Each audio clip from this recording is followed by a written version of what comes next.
asalin sunana shine Shu'aibu Lawan, kuma karakta da na yi a cikin wannan fim din namu shine na fito da suna Lalla.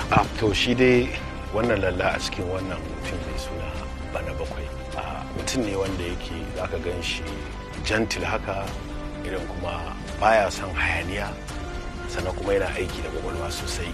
Shi Lalla kenan. To wannan fim gaskiya sakonni ma za a ce wanda yake dauke da shi suna da yawa a ciki, saboda a nawa fahimtar da na kalli abin sai na ga abu ne wanda yake karewa akan matasa, wanda more especially mutanen da suke zaune wanda ba su da aikin yi. Ka san tsiyar Lalla ba a sanin da dawo sai dai kawai a ganda a gani. Wani ne cin amana?